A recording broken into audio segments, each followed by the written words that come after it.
Let's go. Right.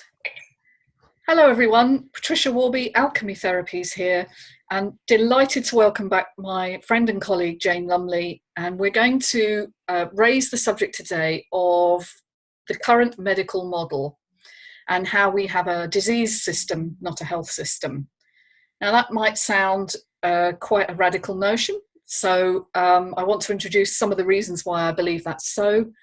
And Jane, thank you very much for agreeing to talk about this. I know you've got plenty of experience with the health system yourself. So I just thought I'd start by asking you the question, what's your experience been of interacting with this medical model that we have currently? I suppose my experience hasn't been terribly good on the face of it, and has resulted in all kinds of issues that have lasted me a long time in my life that I actually think shouldn't have lasted a long time. I've also worked, with clients, and this has come up again and again and again. And I think what my first thoughts were about this many, many years ago, my training was in psychology, and it was the science-based courses when I was young. And to me, if we could see that the model itself doesn't serve us, it doesn't actually accept some of the phenomena that we're seeing, then it means not that the phenomenon doesn't happen, but actually that the model itself somehow doesn't fit. It isn't actually offering enough. And when I talk to friends who are doctors about that many years ago, of course, it was a little bit like a sort of sacrilege almost. Because as soon as we start to talk, or I've certainly found, as soon as we start to talk about any lack in the model, it's almost as if we're attacking the health service, or we're attacking what good stuff is happening. And of course, that's not what it's about. It's the fact that for many of us, and I've seen it literally hundreds and hundreds of times through my friends and clients, when the model doesn't work for us, we're just literally thrown out in the cold, because if we don't fit the model, and we have something that is either not diagnosable or doesn't fit any sort of illness picture or condition picture, then we're usually told we really haven't got anything wrong with us. And that's very serious. I think the outcome of that is very serious. And to sort of jump right to the end, which we might look at later, I think the outcome for me was very serious, because if you're told enough times that what you're saying is wrong, doesn't fit any pictures, and that it isn't real, you stop going to tell them, to tell the people who are using that model, which is your doctors and nurses and hospitals, you stop going to say what's wrong, because you're not expecting a response that will help you.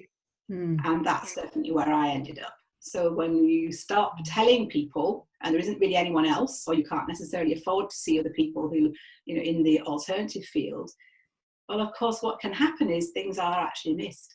Yeah, absolutely. There's no point going to talk about it. And when you develop that sense, there's no point, you deal with everything on your own, or try to, then it can mean, as it has done for me recently, to find that my bones aren't very strong at all. That really, is something that I would have much preferred to have discovered several years ago. But because I was handling my life on my own, I had mentioned issues I'd had, none of them were taken on board, then it meant that I just carried on. And it's much harder to sort things out, as you and I both know. It's much harder to reverse things when they've got further down the line. Oh, brilliant. You raised so many points there that I could sort of take us off into, but I think let's first of all say what the medical model is currently. So as far as I see it, the medical model we run at the moment is that the body is a series of unrelated parts, much like a machine, that randomly break down from time to time, requiring an intervention by an expert to heal, cure, treat. And there is no consideration given to what's happening in the rest of the life. So, or what systemic problems there might be that are causing that underlying issue. Like, for instance, your bone density being low would suggest that your acid alkaline balance, as we now know, in a holistic model, would be slightly off. There may be stress factors there, likely your metabolism is affected, gut issues, and so on. So it's a systemic approach that natural medicine would look at is completely ignored in the current conventional medical model, and you would be given a scan which would indicate what your bone density is, and then you would be given presumably calcium supplements or something like that to help cure the issue without looking at all the other underlying factors that are involved in that. And that's primarily come about because 200 years ago, when this model was developed, the majority of illnesses were largely infectious. You would die of things that you I suppose were exposed to, chronic infections as well, but likely you'd pick them up from dirty water or eating contaminated food or interacting with people who were also infectious. So things like typhoid and cholera and tuberculosis, which was called consumption, I think. So these things were regarded as a bad element in your body. I mean, this was before they understood that there were pathogens or organisms that infected you. So you were considered to have a bad element in your body, and often the treatments were rather bizarre, but would involve bleeding you or giving you some noxious substance to sort of purify the blood. So, and that model, although thank goodness we've moved on from that, is very much an acute medicine model, and that's what we're running really. So when you go in and say, you know, I have a pain here, or I'm noticing I'm lacking energy or whatever, they're looking for one thing that is causing that. They're looking for the infection type element that is causing that, and therefore the drug or intervention that would cure that. So it's like we're running an old model when the majority of problems that most people are going to their doctors with at the moment are chronic diseases. And chronic diseases have systemic issues, in other words, system-wide, don't they? So I've experienced that myself, because about 4 years ago, it's really bizarre, but I had a conversation with a friend of mine who's about 5 years younger, and she was saying, I'm sure something's not right. She said, I've got this, you know, my abdomen's really swollen, and I keep getting pain. And I said, well, yeah, you definitely need to look at that. And she said, yeah, I think I've probably got some form of ovarian problem, cyst or something worse. She's quite terrified, as people are when something goes wrong. And anyway, it turned out she did have ovarian cysts, which were dealt with. But at the same time, I was thinking, do you know, actually my abdomen is swollen and maybe I should get a checkup. And I went and had a scan, and it turned out I had uterine fibroids, which are so common, actually. About 40% of women have them and are asymptomatic, don't even know they have them. And there, from that moment that I decided to get checked, I went through a whole series of further tests, more worrying messages. Meanwhile, my fibroids are growing at this amazing rate because, of course, I'm stressed to the eyeballs with the idea that something is wrong in my bits, in my parts, you know. And to the point where it was really uncomfortable to drive, and I started to get real indigestion problems because, you know, it's just huge. And I elected for an operation. It was an overnight stay, and it was called embolization, which is where they basically block the blood vessels to the uterus, and everything shrinks, of course, because without a blood supply, it can't survive. It's a rather drastic answer. It does work to some degree, but it's really, really painful when that happens. And my aftercare was appalling. You know, the surgery was fantastic and the surgical team were great, but my aftercare, they couldn't wait to get rid of me out of the bed because there's such pressure within the NHS to turn people round. And I was left, and this is no joke, at 9 a.m. the next day after my op, waiting on a park bench for a taxi because they had ejected me 2 hours early. I'd had no breakfast. I had a massive bag of pills, painkillers for this, that and the other, this type of pain, that type of pain, you know, huge cost to the NHS, only 2 of which I ever used. And I'm alone and I'm waiting for a taxi and thinking, oh my God, this is awful. This is aftercare. And the upshot was, yes, I did have a successful treatment to some degree. They did grow back because, of course, I hadn't addressed the underlying issues. But I elected then to treat it nutritionally, and that's what I've done since. So that's just my experience. But I think it kind of illustrates where people can end up. As you said, not having the answers, not having any information, and feeling really lost and alone. So it's not working. It's not working. I mean, I think that lost and alone isn't the kind of picture we would expect for a health service. But in fact, we do. I mean, people say all the time now, don't they, it's a sickness service. And without being negative, it just is a sickness service. It's to deal with sickness when it's apparently appears.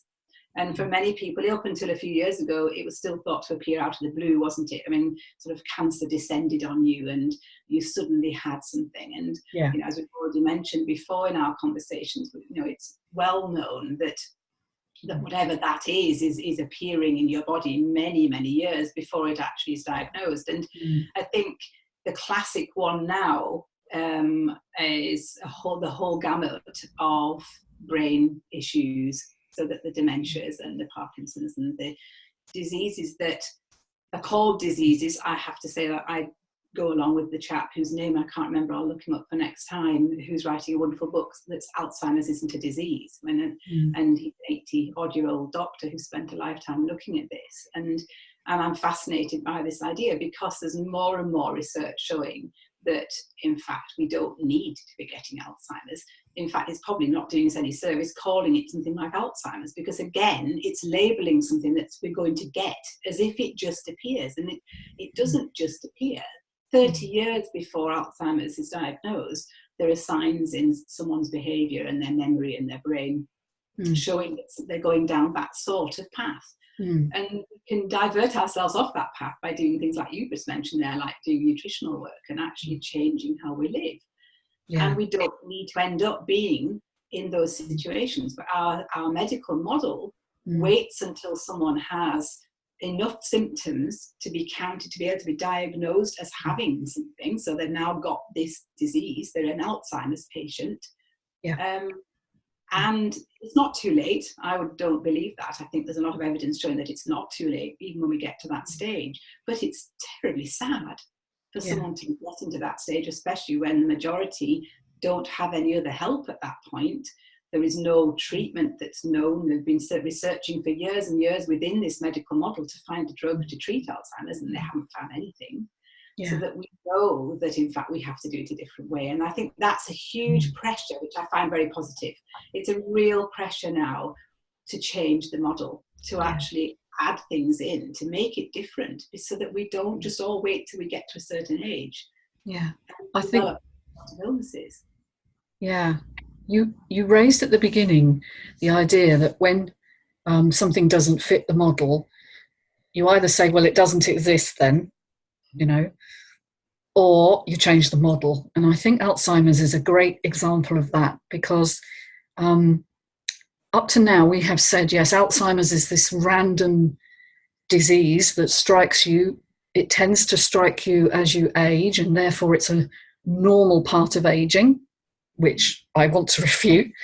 But it, you know, the fact that we haven't found a solution within this model does suggest that there's something wrong with the model, because we have amazing resources and, you know, tons of money has been poured into Alzheimer's research. And the best options we've had so far are drugs that block the buildup of proteins in the brain, the tau proteins and the amyloid protein. And they've not made any difference for the majority of people. In fact, for some people, they make them worse. Now, the scientific principle tells us that, you know, through experimentation, we work out something, and we have a hypothesis, and we make an intervention and we see the result and we therefore adjust the hypothesis according to that. But that's not what's happening. So nobody, it seems to me, in the conventional research world is saying, well, maybe the amyloid protein isn't the problem, because when we block it, it doesn't actually improve the issue and people still have symptoms. So yes, the model is wrong. And in fact, what we do know about Alzheimer's from a natural medicine perspective is that it's inflammatory, as most disease is, but it's actually an inflammation of the brain. And the amyloid protein is the body's way of trying to protect the brain. So decreasing the amyloid without changing any of the underlying factors doesn't change the outcome. And that makes sense. So have we got a better model? Yes, I think we have, because we can explain what's going on and why those interventions don't work. And also it opens up the options of, well, what does work? What can we do?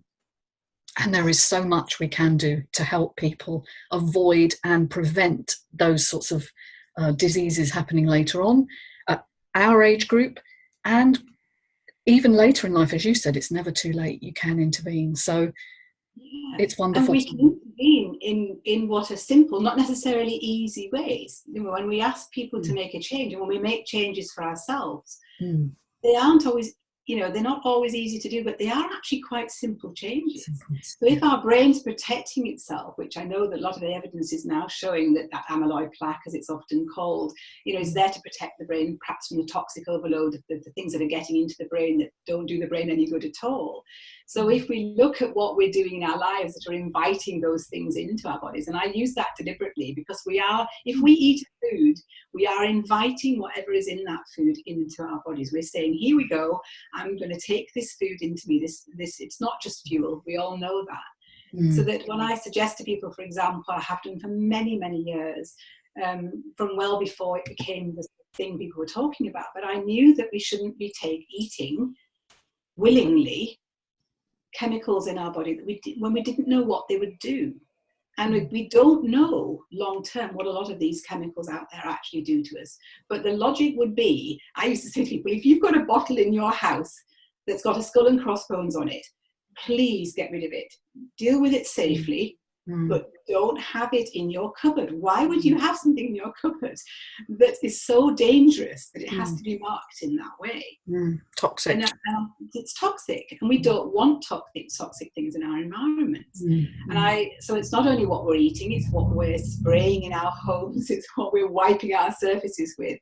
And we've chosen this sort of attitude, and I can see where it came from, because we started to understand, didn't we, many years ago, that these bacteria were doing us harm. We started to understand what typhoid actually was, for example. So the germ theory.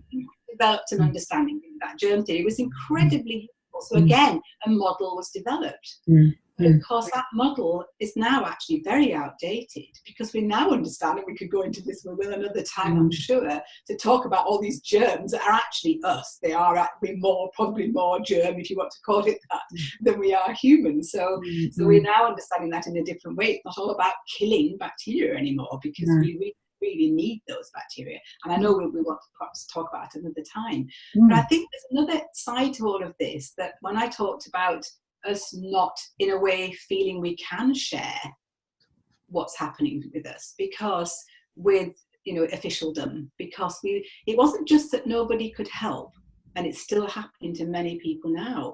I think it's doubly serious, because we're either told that, sorry, there's nothing we can do, in which case it's now hopeless. You're now in an absolutely hopeless situation. You've gone to the one person you have access to in your world, who you're paying for through your taxes, and you have access to them, and you go along, you say, look, I've got this pain, I've had it for ages, or this isn't working very well. And if there's nothing on offer, to be told that makes it absolutely hopeless. So you go away thinking, well, that is the end then. What can I possibly do? Or, and I think this is sort of a double-edged sword, if we don't accept what the medical model has on offer, and a lot of us now aren't accepting, more and more people, I've had many clients over the years, and I meet many people now who don't want to take medication, for example. And, I've heard people, I've had it by myself, be told, well, if you don't want to get better, then it's because that's what's on offer. Yeah. And I think it goes even further. So, for example, and I'm a good example of this, but I have many other examples. One of my sons is a very good example of this.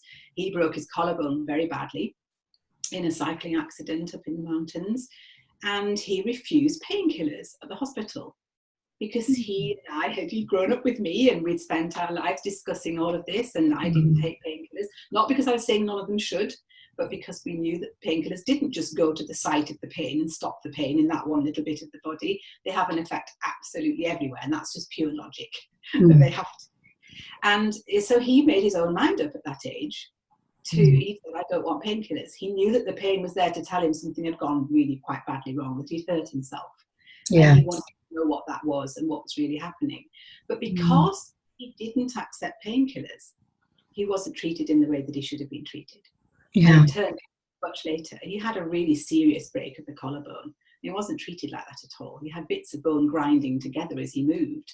God. But it was treated as, well, he must be okay then. And I think that's led to all sorts of issues. He's dealing with it very, very well as the years go on, but it has meant that he hasn't got a proper, his shoulder doesn't work properly. I just could count, on both hands, how many times I've said I don't, when they'll ask me, when I hurt my back in December, it turns out I have, 3 fractures in my spine. So, it was a fairly serious injury. Yeah. And when I said I didn't want to take painkillers, because I was asked, are you taking painkillers? What are you taking? I said, well, I'm not. And I've seen that same expression from lots of amazingly good doctors, but I've seen that expression so many times. And something clicks inside their head that's saying, she doesn't need painkillers, so it obviously isn't really that much of a pain. It can't be that bad, because in their experience, people who've got a bad pain will take painkillers and they'll be given stronger ones. And the next time they come back, they're given stronger ones again. And we all know many, many people who are on very strong painkillers and actually on opioids, etc. Yeah, we have a problem. When we say no to them, it belittles the issue so that it's as if there's nothing really much going on. And so we labour on with things that we should be looking further to find out what's happening. But if we're told that it can't be anything very important, then it's causing a denial system in ourselves too. Which is, and that doesn't get us anywhere positive either. No, we have to engage, I think, our healing system. So maybe it's an appropriate point at which to talk about that. So, so when we are fed the message of fear and hopelessness, this isn't just a mental state, as we know. This is a program that the brain and the body enact. And we now know that hopelessness, fear, resentment, those kinds of negative emotions start to set in place an inflammatory process in the body. It downregulates certain mechanisms that are designed to keep us healthy, and it upregulates mechanisms that create disease. So not only are we getting a negative message which doesn't help us, we're actively involved in creating more disease. And this is the real bone I have to pick with the current medical model that gives us this message that says there's nothing you can do. You need to give over your power to me, because I'm the expert, the doctor or the consultant. And if you fail to do that, then you are to blame virtually for your own condition, and we can't help you. Which, instead of engaging people in their own healing and giving them these messages, well, there are things you can do to help you. I'll give you an example for me.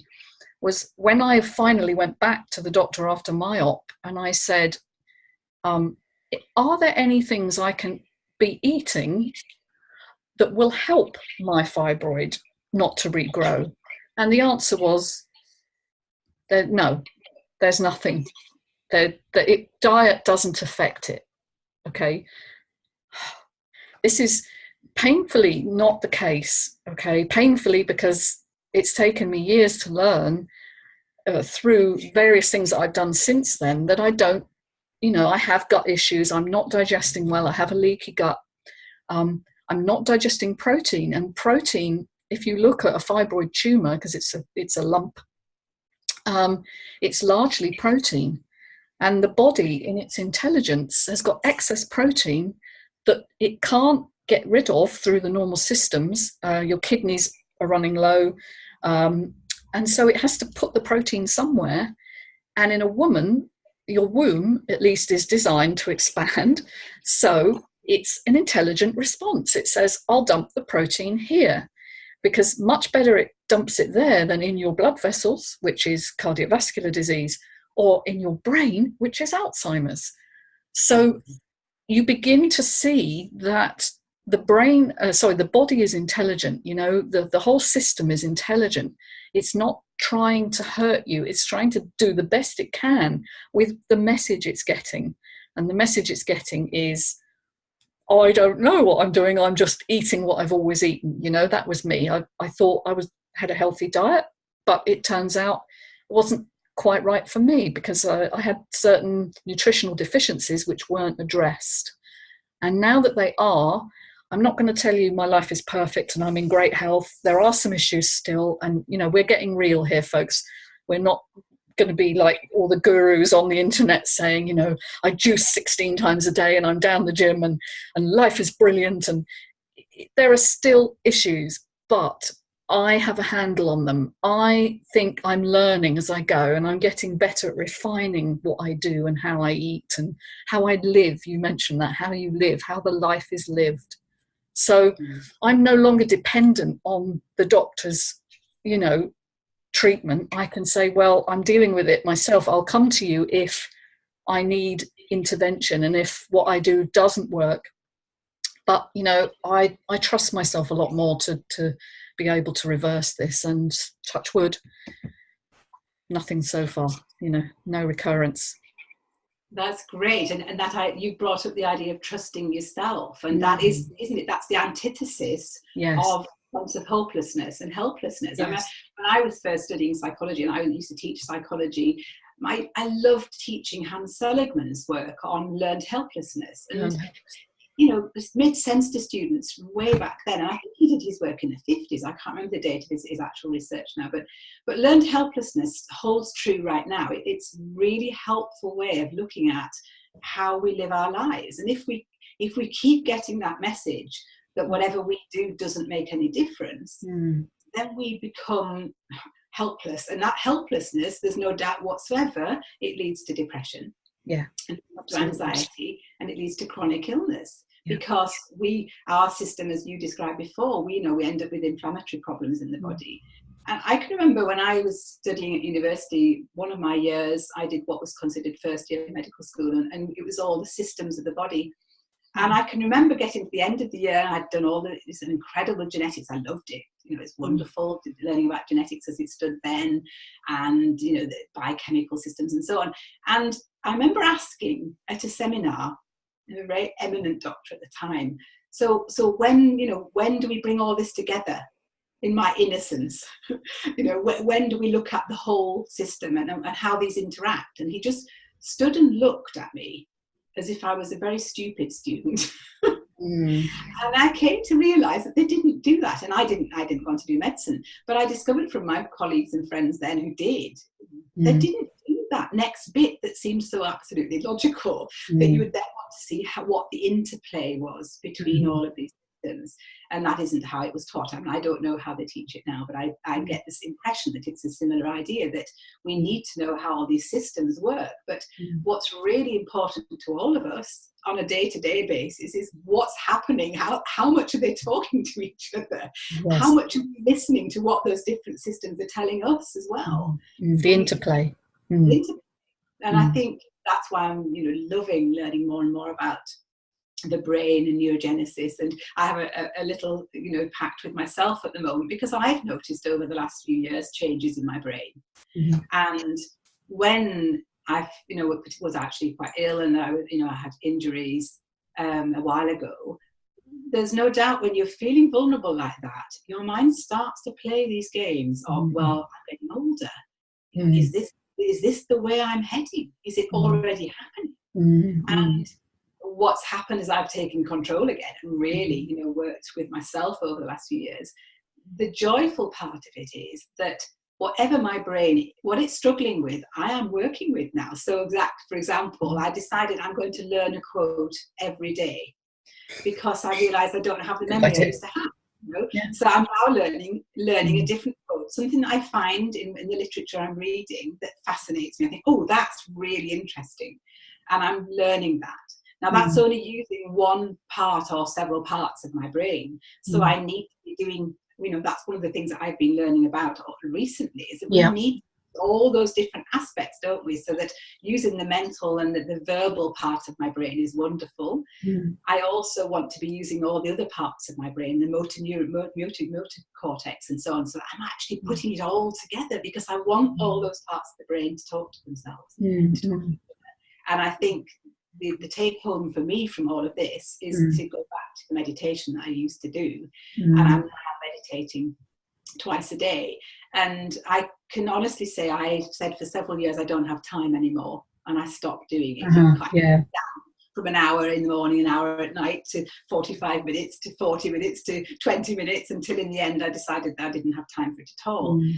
And going back into that and discovering the benefits, I mean, for one thing, there's no doubt for me whatsoever, I can tell an improvement is happening in my mental capacity again. And that, just the way that I'm able to use words, the way that I can understand things, and that's already inspiring. So, of course, it's worth doing, even just from a very simple point of view.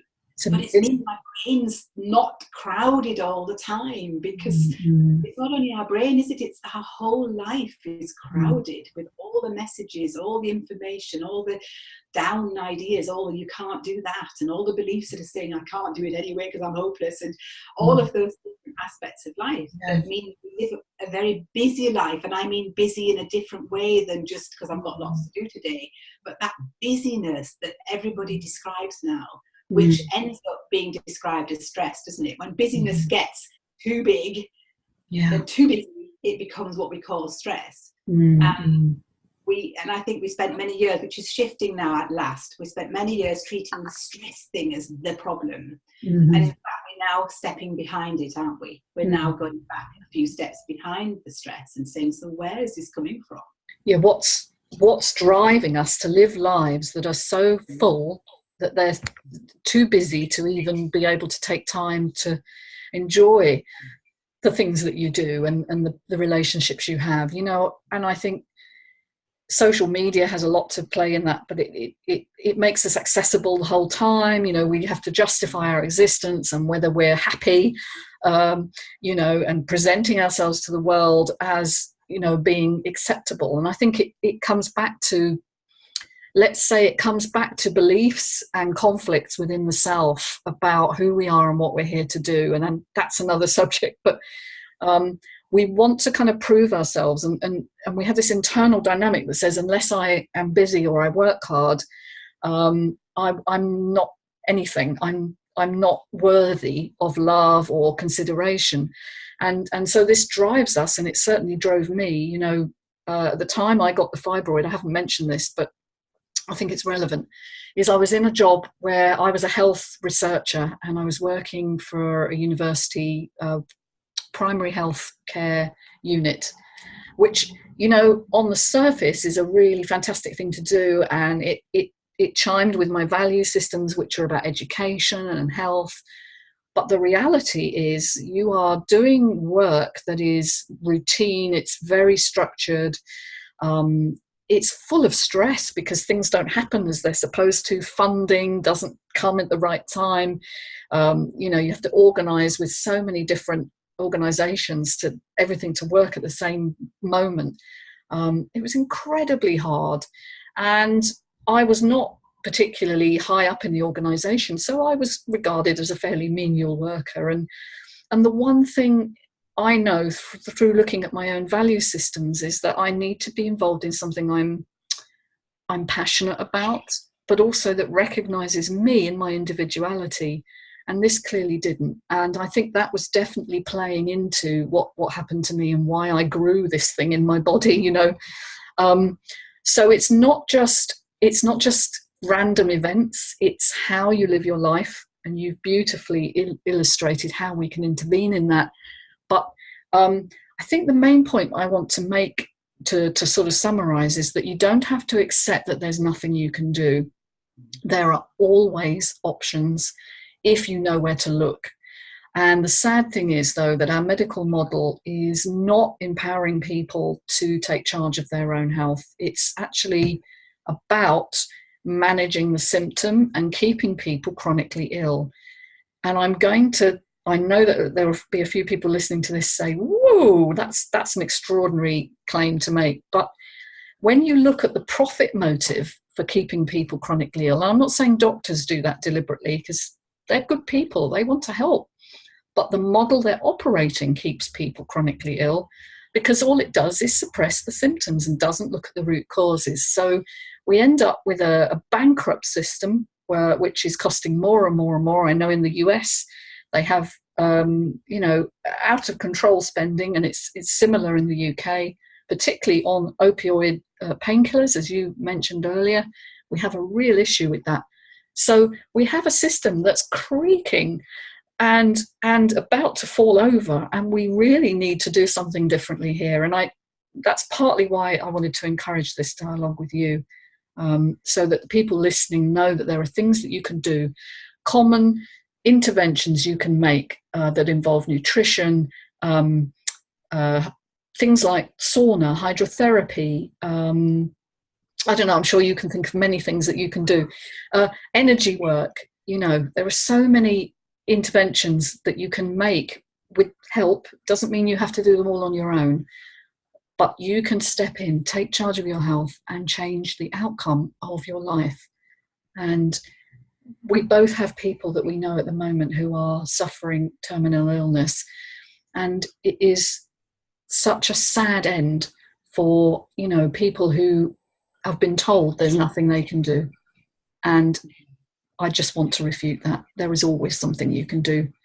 I quite agree, and I think it's time to step out. Actually, it's time to put our heads above the parapet. Really, for those of us who are passionate about all of this, and seeing the sad life of many people who've lost hope in being able to change anything. They actually still can, but that's really hard to do when you're suffering. It's hard when the end game. And I think. I'm about to do a talk here where I live. I'm going to do an interactive talk, and I'm calling it Breathe, Eat, Sleep, and Think Yourself Well. Oh, lovely. It covers everything. And the fact that, as soon as people walk in the door, I'm going to ask them to notice how they're breathing, and it's not because I profess to be an expert in breathing, but we all breathe, don't we? The one thing we all do. Yep. Helpful and that's not so helpful. And so to me, it's those sorts of changes. And I just ask everyone, I challenge everyone that I know really, and when I'm working with them, make one change today. And it might just be noticing that you're breathing high in your chest all the time. That tells us all sorts about what's happening in terms of stress levels, anxiety, and what we're doing in terms of oxygen and carbon dioxide, what's that's telling the cells, and we could go on about that, biochemically. Yeah. But if we can help someone to say, well, when you breathe deeply, do you notice a difference in how you feel? And actually, automatically, you start feeling a bit more relaxed. I came across a lovely thing the other day, and it was that, and a lovely point to put to people. It's that if you say to someone, show me what it feels like when you're depressed. And you can do this with people who really are, constantly. Yeah. And they go, they collapse. Yeah. And then you say to them, well, how about, can you just imagine a time, or even just imagine the possibility of what it feels like when you're feeling happy and confident?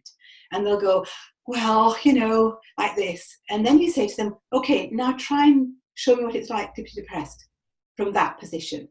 And they go, and they can't find it because it's part of the picture. And so that if we just make a decision that today we're going to hold our head up higher, or we're going to breathe a bit deeper in our chest, or we're going to notice things, that already is making a change. And in my experience, and I'm sure you have the same, and this is held up by all the functional health work that I've looked at, within 2 weeks after making one of these small changes, that person is really noticing the difference. Yeah, it's cumulative. Yeah. Once we notice a difference, I have always said to people, once you notice one little difference, you start to develop the feeling that you are not only responsible, but that you can do it and you can change. And then it starts to snowball. Then you start making other changes. Yeah. And then it starts getting even more exciting. And doesn't mean life becomes perfect. It just means that you're living life as the person that you are, the person you can actually be. No, wonderful. I think we need a discussion on mental health. I think that would be a really good one to look at, and depression and anxiety. But that's not for today. And by the way, not to minimise how that feels for a person, because we're not saying you can, cure yourself just through breathing. I mean, I think there are many changes you have to make, but you're saying, make a start with this, because it changes the message from your body to your brain. And that's the beginning, to break that cycle of hopelessness and helplessness into hope and positivity, and the idea that healing is possible when you believe you have power. You have power to change things. And that's where the current medical model is failing us in big measure, because it's saying we're hopeless, helpless, and there's nothing we can do. And so thank you so much for talking about this with me. What's funny is that there's so many things I've written down while we've been speaking that we could have talked about, and so loads of ideas here. But I think we'll say au revoir for now, and catch you again. Thank you so much, Jane. Sounds great, your talk. You must let me know how that goes. Will do. All right. Thanks, Patricia. It's been a pleasure. Right. Okay, bye for now. Let's end there.